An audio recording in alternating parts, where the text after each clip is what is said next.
शहर का एक चर्चित और ताकतवर real estate tycoon Ranjit Mathur, उसके बनाए हुए गगनचुंबी टावर, आलीशान हाउसिंग सोसाइटीज़ उसके अकूत धन और हैसियत की गवाही देते थे। लेकिन उसकी जिंदगी में इंसानियत और रहम का नामो निशान नहीं था। I am Ranjit Mathur. Do not mess with me. ऐशो आराम की जिंदगी, दिलकश गर्लफ्रेंड, हर लग्जरी उसके कदमों में बिछी थी, जैसे किस्मत ने खुद को उसका गुलाम बना लिया हो। शानो शौकत, मोहब्बत और ताकत, सब कुछ उसकी एक इशारे पर चलता था, मगर उसमें न तो रहम था न वफा, सिर्फ हवस, हुकूमत और हावी होने की भूख। हर रात रंगीन महफिलों का शोर, शराब और गर्लफ्रेंड के साथ बेफिक्री में डूबी जिंदगी उसकी पहचान बन चुकी थी। और इन सब के बीच उसने अपने अतीत के गुनाह को जहन के किसी कोने में दफना दिया था, मानो वो कभी हुआ ही नहीं। लेकिन गुनाह मिटते नहीं, वो सड़ते हैं और फिर लौटते हैं।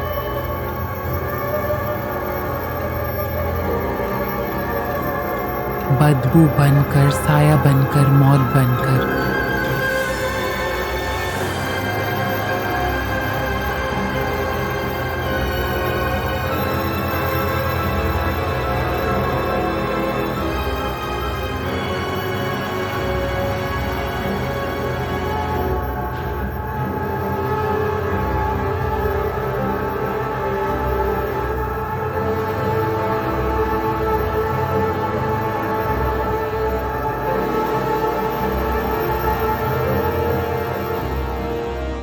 पिछले कुछ रातों से उसकी नींद जैसे मर चुकी थी।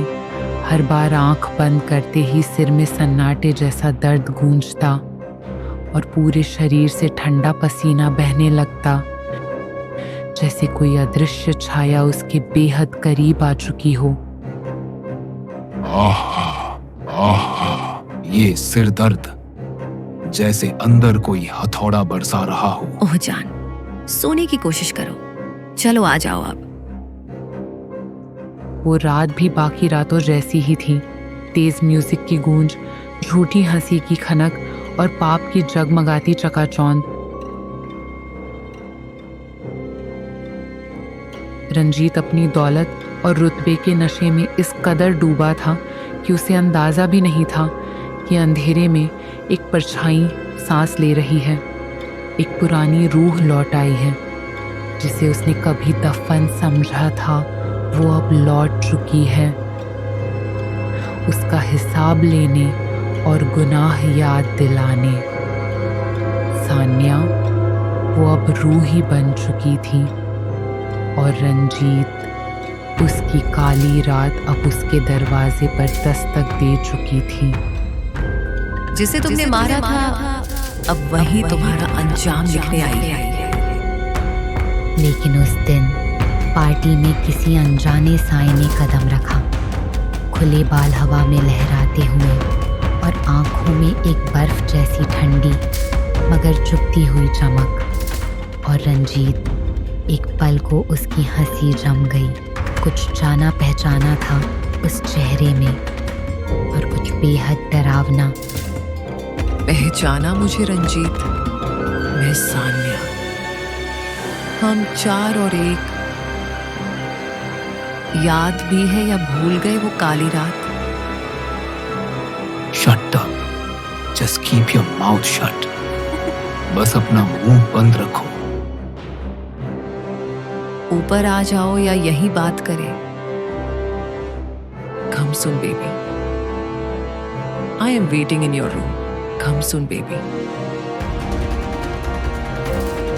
रंजीत के होंठ कांप रहे थे, लेकिन शब्द निकलने के बावजूद उसकी आवाज में गहरी बेचैनी छुपी थी। उसने एक ड्रिंक उठाई और धीरे धीरे घूंट भरने लगी, जैसे किसी भूले हुए जहर को फिर से महसूस कर रही हो। बहुत जल्दी आ गए तुम, वो भी अकेले। अब आएगा मजा। First let's have a drink baby. हमने तय किया था कि हम कभी नहीं मिलेंगे, सब खत्म हो चुका था। सान्या ने उस पर नजर डाली और फिर एक मुस्कान उसके होंठों पर फैल गई। एक ठंडी, काटने वाली मुस्कान, जैसे कोई नफरत और दर्द के बीच कहीं छिपा हुआ था। सान्या मर चुकी है। मैं हूँ रूही। तेरी मृत संजीवनी ग्रंथ की लालच ने मुझे मार डाला। और फिर अचानक एक खंजर चमक उठती है रूही के हाथों में। तू रूही हो या सान्या, उस तांत्रिक की तरह तू भी मरेगी। याद है ना ये खंजर?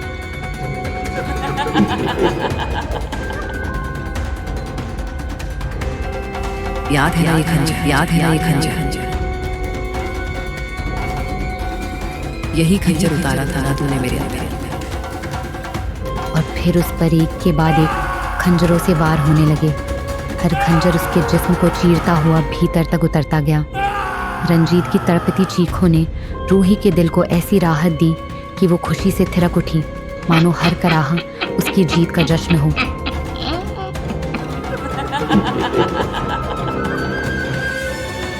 अंदर चीखों का तूफान था। उसकी चीखें आखिरी सांस तक गूंजती रहीं।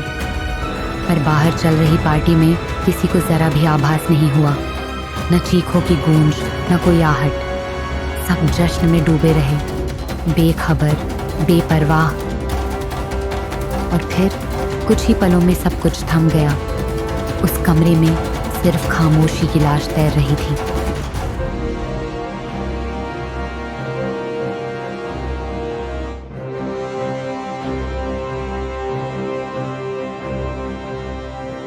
एक खत्म, 3 बचे। और फिर सब कुछ शांत हो गया। कोई निशान नहीं, ना रूही ना रंजीत। बचा था तो बस एक अजीब सा निशान जो कमरे की दीवार पर उभर कर सामने आ गया था। मुंबई क्राइम ब्रांच की तेज तर्रार अफसर रिद्धिमा वर्मा केस की जांच के लिए भेजी गई। पहली नजर में ही उसने कुछ चीजें पकड़ ली। सीसीटीवी फुटेज 1 घंटे की मिसिंग है। पार्टी में मौजूद लोगों की आंखों में खौफ छिपा है। नताशा बार बार कुछ छुपाने की कोशिश कर रही थी। उसी रात रिद्धिमा ने रंजीत के कमरे में अकेले एक बार फिर जांच की। कमरा शांत था, पर माहौल भारी। और दीवार पर बना तांत्रिक चिन्ह देखकर चौंक गई। उसने फाइल बंद करते हुए कहा, ये कोई आम गुमशुदगी नहीं है। तभी आईने पर फिर वही शब्द उभरे। एक खत्म, 3 बचे।